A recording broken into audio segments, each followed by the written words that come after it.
So the book of Numbers has a lot of little mini stories in it. It's got a lot of laws mixed in with it, but it's got a lot of stories that are pretty impactful for understanding something about human nature and something about God. So here's the deal. The children of Israel leave Mount Sinai around Numbers chapter 10. That's where they really became a nation after they came out of Egypt. They'd received the law from God, etc., etc. So they leave, and right off the bat, they start making some really, really dumb mistakes. And it's a repetitive mistake, and it's a mistake that a lot of us make, especially when times are tough. They start complaining. Numbers 11, right off the bat, it says they were grumbling or complaining because of their hardships. Later on in chapter 11, they complain about the food that they were receiving, that it wasn't good enough for them.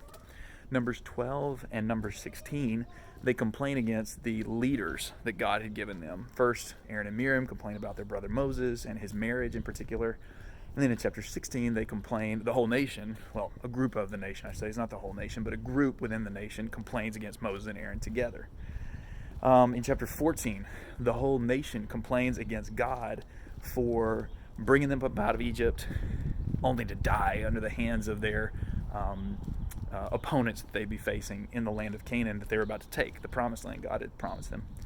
In Numbers 21, there's another incident of complaining where they complain about, they just grumbled. It just says they grumbled and God sent a pestilence. Here's the point. Over and over and over and over and over again, the people are always complaining.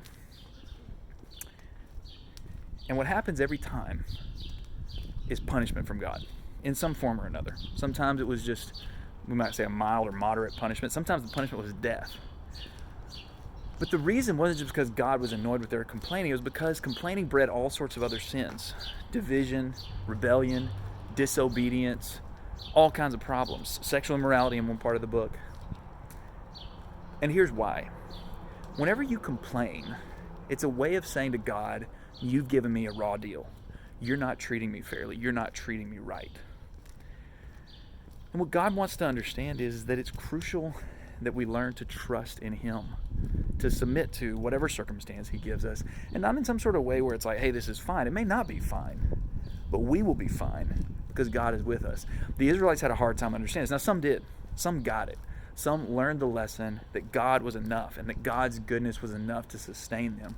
And we need to learn that lesson too and not fall into the same trap that the children of Israel did in the book of Numbers, to be complainers, to feel like God's given us a raw deal, but rather to look at the goodness of God Himself and the fact that He's offered us Himself is good enough to keep us going.